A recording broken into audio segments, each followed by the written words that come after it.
Salam Nusantara, Rahayu untuk Kisanak yang ada di Indonesia. Bertemu lagi dengan Herlando di Sasana Sastra ya. Oke Kisanak semua, hari ini kita akan khusus membahas sesuatu hal yang trending topik untuk bulan-bulan ini ya, yaitu tentang dinasti politik gitu.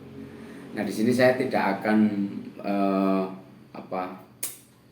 mengomentari tentang kondisi politik zaman sekarang, tapi kita akan melihatnya dari sudut pandang sejarah ya, mempelajarinya dari sudut pandang sejarah, pengalaman-pengalaman apa saja yang bisa sudah diberikan oleh sejarah, itu akan kita bahas. Dan pastinya jangan lupa siapkan kopinya, bakar rokoknya, kita akan belajar bareng-bareng.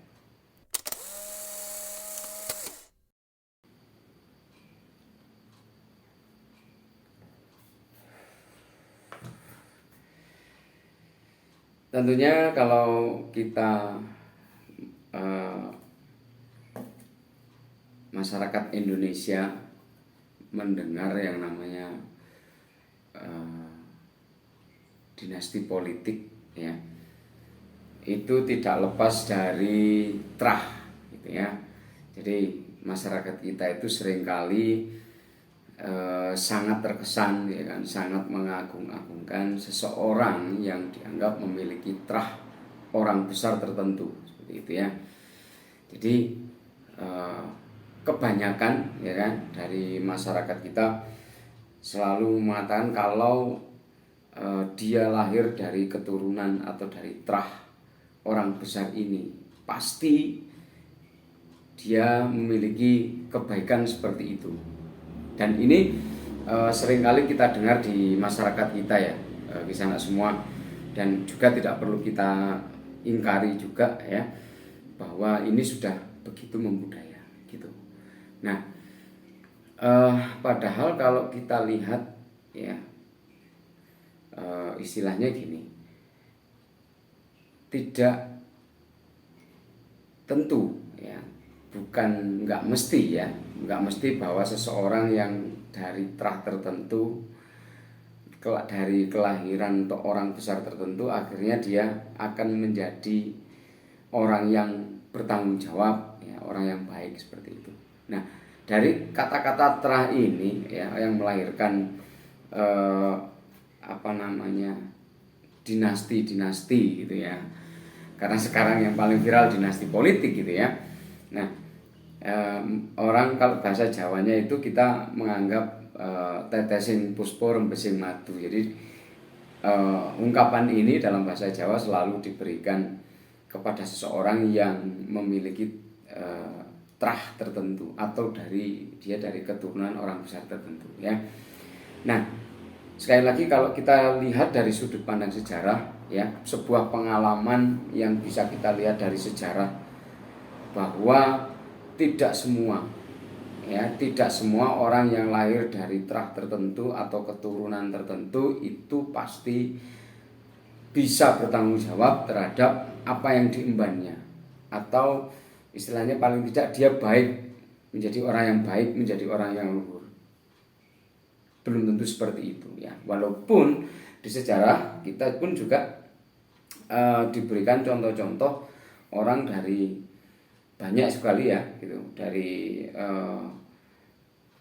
keturunan wangsa tertentu ya, akhirnya dia menjadi orang yang baik gitu ya, orang yang bertanggung jawab, orang-orang besar seperti itu. Nah khusus di sini yang saya bahas adalah bagaimana kita dicontohkan oleh sejarah melalui pengalaman ini, bahwa ketika kita menganggap seseorang datang dari trah tertentu, akhirnya dia dipastikan menjadi orang yang baik, belum tentu ya, atau menjadi orang yang bertanggung jawab, dan itu belum tentu juga ya. Yuk, yang pertama kita ambil contoh dari keturunan Raja Jayabaya ya. Dari Raja Jayabaya itu melahirkan seorang cicit ya, yang bernama Kertajaya ya. Di sini saya akan bahas singkat.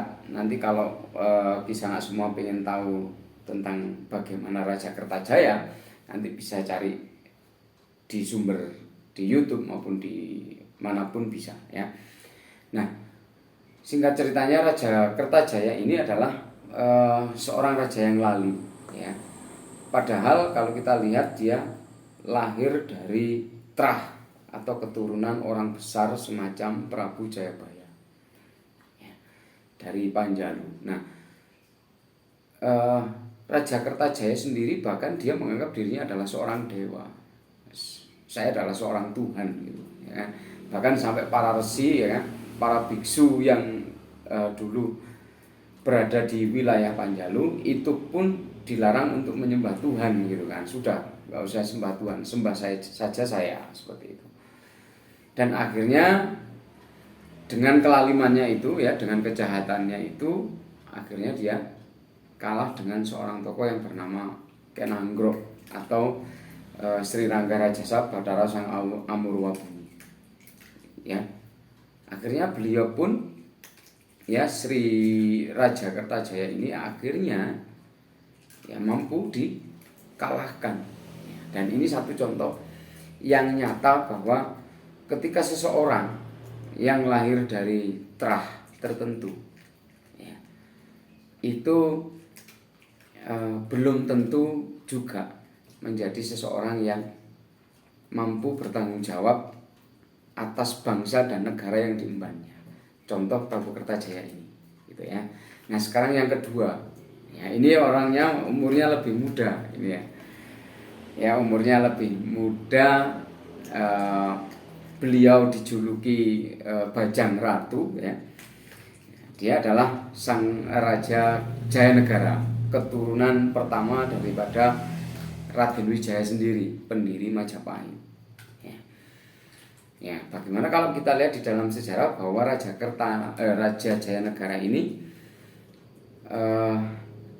raja yang tidak mampu mengemban tugasnya sebagai raja dengan baik, seperti itu. Dan akhirnya banyak sekali terjadi pemberontakan di negaranya, gitu kan.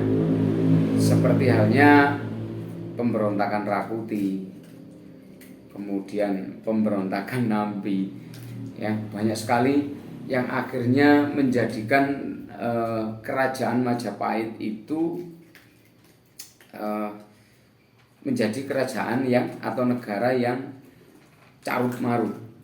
Bahkan dia pun karena inginnya sebuah tahta, akhirnya sampai dia dikatakan pengen menikahi saudaranya sendiri, sampai seperti itu, ya di sana semua.